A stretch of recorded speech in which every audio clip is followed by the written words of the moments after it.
Hey, what's going on, fellow book lovers? Today I'm going to be doing a ranking of all the books that I've read so far this year. And we're in April right now, so, first 4 months of the year. I've been able to read 15 books, so it's pretty good for me. Originally, I was planning on reading 25 this whole year, so I'm doing very good with that. So, one thing I do want to mention is there's a lot of Stephen King books that I read this year because I made the decision this year that I want to read every Stephen King book, in his whole catalog.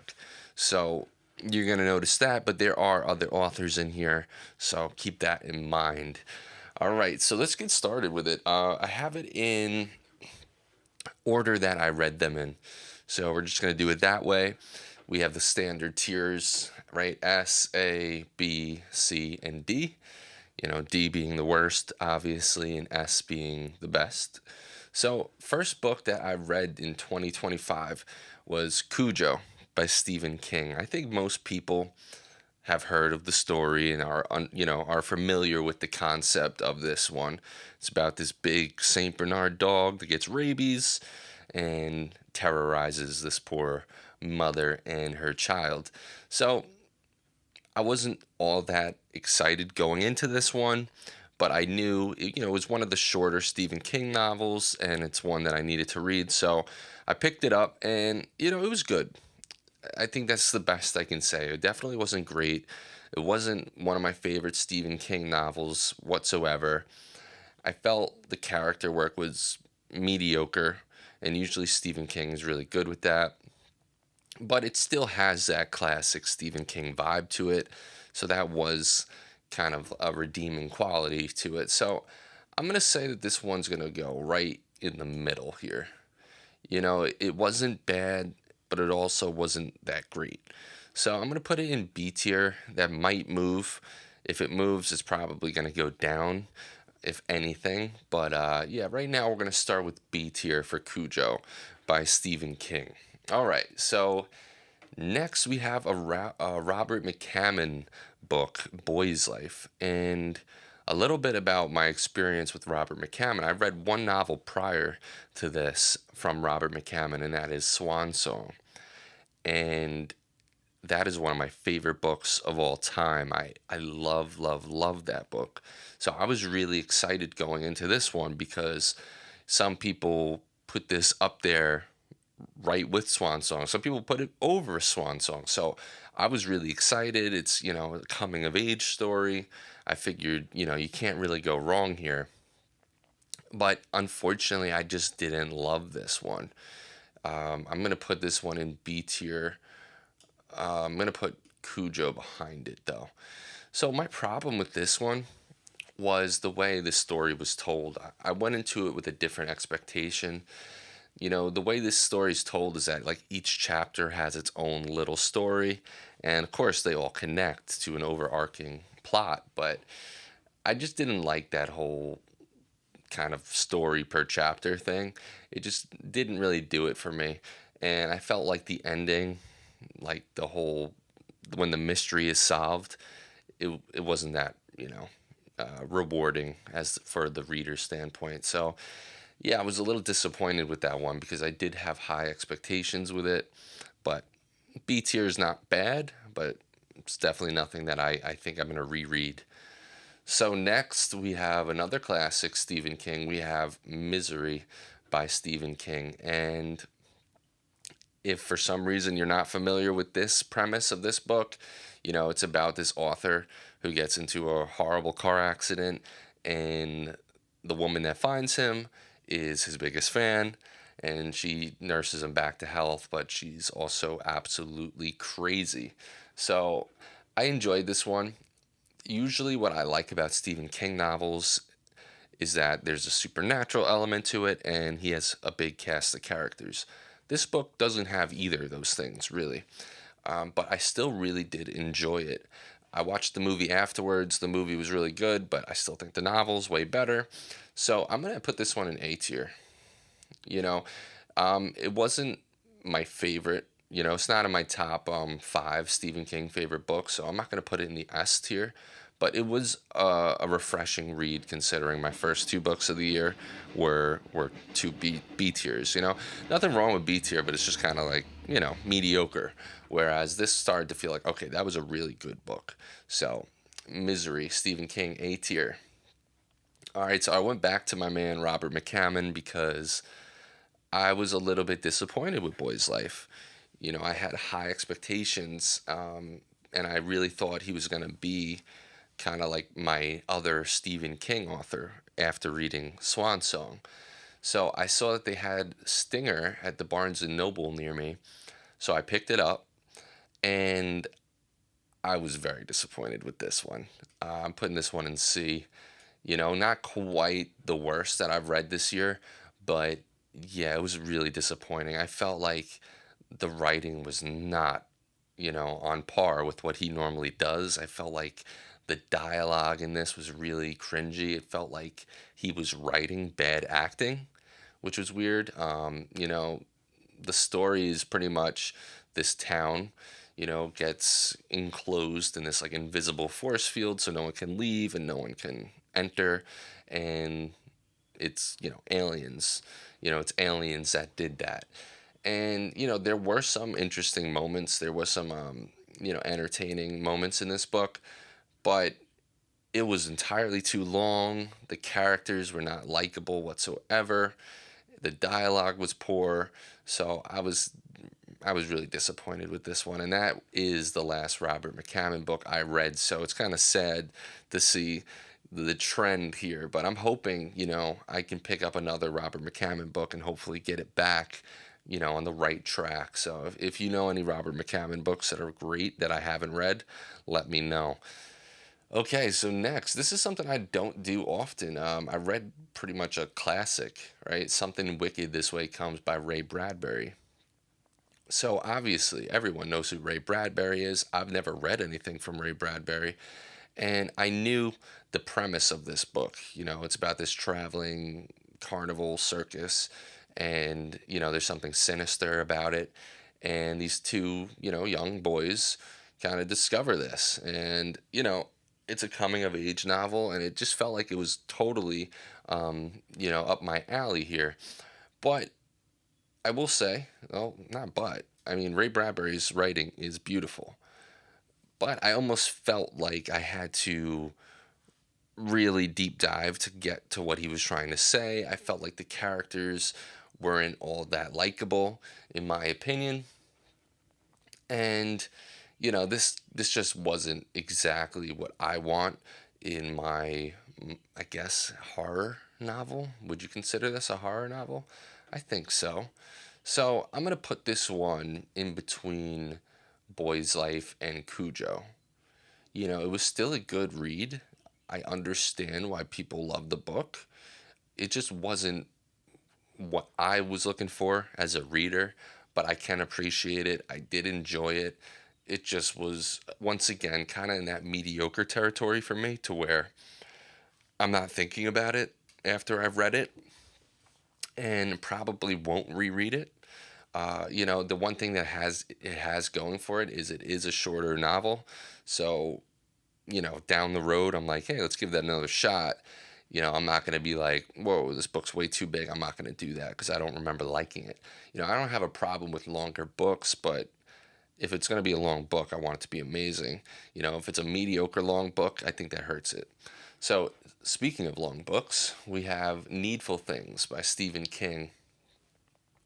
The premise of this takes place in Stephen King's fictional town, Castle Rock, where Cujo also takes place.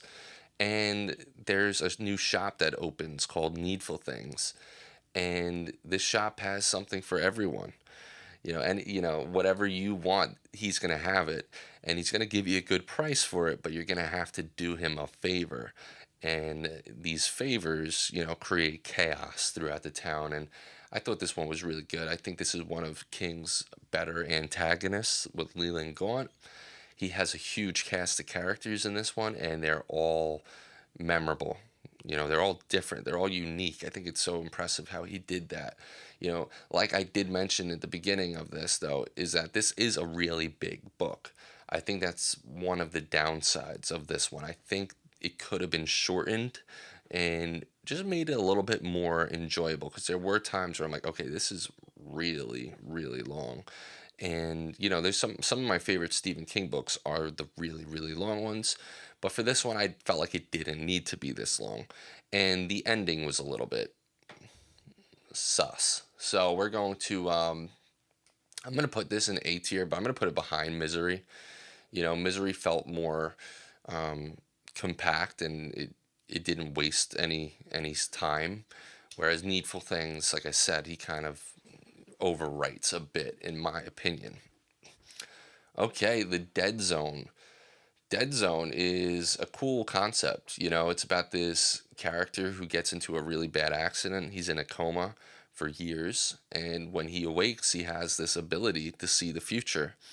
And, I was really interested in this premise, and I kind of thought it was going to go a different direction than it ended up going. I'm not going to talk about what direction it goes in. There were moments in this book that I really enjoyed, there were some moments in this book that I didn't love. But I did enjoy this book, and it isn't all that long. It's classic King. There's good antagonists. The protagonist is good. So I'm going to throw this one in A as well. Not quite as good as Needful Things, but it is a good read, and this is one I probably will reread. It was good, and now that I know the direction of the book, I think when I go into it again, I'll enjoy it more.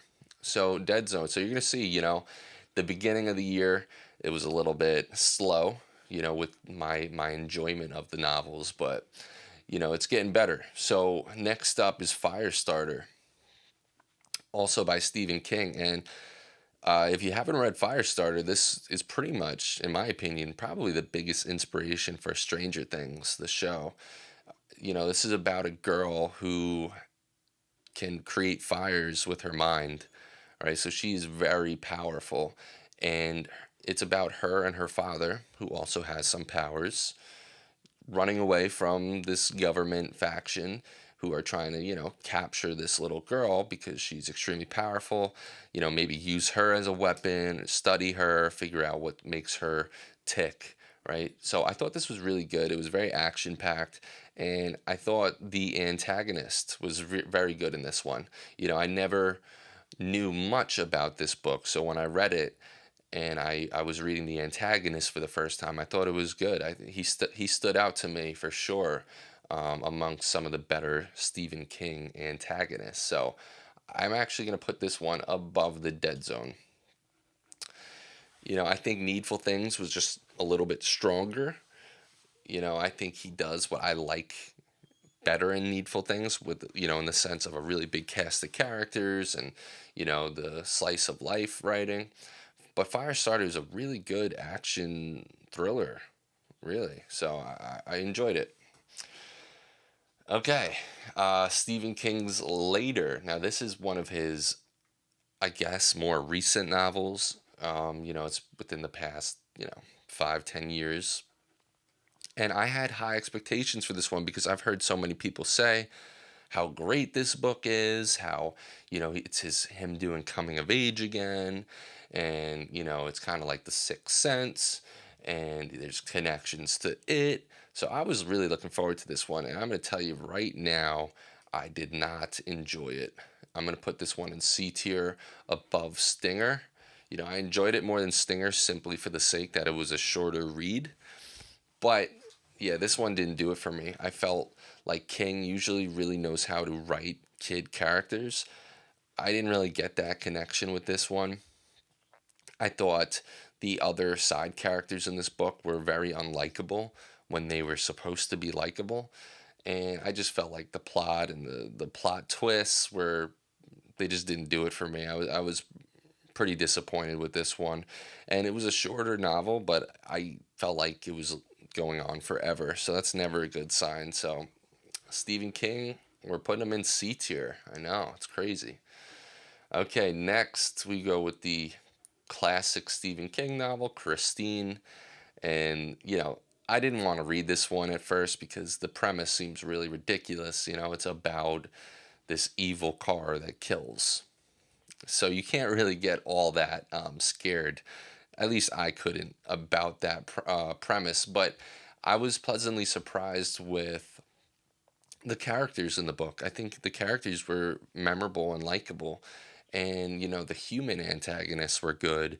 And, it was a pretty fun story. It's nothing that's going to make my top 10 or anything like that, but I did enjoy it. So I'm going to put this one at the top of B tier. Right there. That's where it belongs. It's not quite A tier. I didn't think it was really good. I just thought it was good. So I know we've been on a long Stephen King run. This is the last one. Well, we have one other, but this is the last one until I read somebody else. And this is The Eyes of the Dragon. And, this is intentionally a book written for younger people, right? This is a young adult book. He wrote this for his daughter when she was younger. And this is pretty much his first real fantasy slash fairy tale type of novel. And it's entertaining. Some of the characters are from the Dark Tower, so I did enjoy that. But for me, this just felt too childish. Like I like books with kid characters, but this book just felt like it was catered to younger people. And at this point in my life, that's not really what I want to read. I want to read more of his mature works.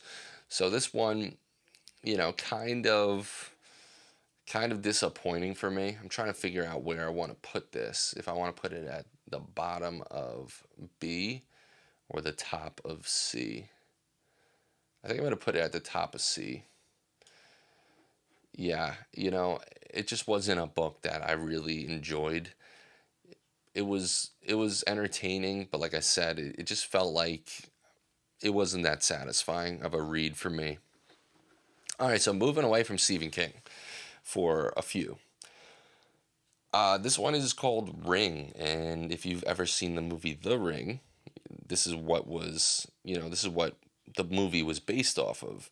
And that movie, came out in the early 2000s, at least the American version. And that movie absolutely terrified me as a kid. I watched it when I was like 7 or 8 years old, and yeah, that was just pure nightmare fuel. And that was definitely, the scariest movie I had ever seen. So although it was so scary, I found that, every now and again I'd want to watch it again because I thought the story was really, really interesting. So when I found out that there was a book, first, I totally was excited to read it. So this book is really good. It is different from the movie, but I feel like the mystery story element from the movie is pretty much in here. Some of the really, really scary stuff from the movie is not, but I did enjoy it. I thought the atmosphere was really good. I thought it was a page turner. So for that reason, um, I'm gonna put it all the way in A tier. Yeah, I'm gonna put it. Why not? Let's put it right there. I thought it was really good. No, no, no, no. There we go. Yeah, I think Needful Things is still better book. But I thought this was a really, really good book. I was super excited for this, and this is a trilogy. So right when I finished it, I went to Barnes and Noble and picked up the next two books of the trilogy, and I jumped straight into book two. Usually when I'm reading a trilogy or a series, I don't just go back to back to back. I like to space it out, but I wanted to go straight back in, and this is where I'm putting it. Yeah, this may have been the worst book I've ever read in my life. Everything that you liked about the first book, everything you'd like about the movie, it's not in this. The choices in this book are so, so, so bizarre. Yeah, there was points where I was just laughing at it, and not when it was supposed to be laughed. And I really wanted to quit, but I was just hoping that something at the end would redeem it, and it doesn't. I absolutely hated this book. So I'm not reading the third book. I own the third book. I'm not reading it.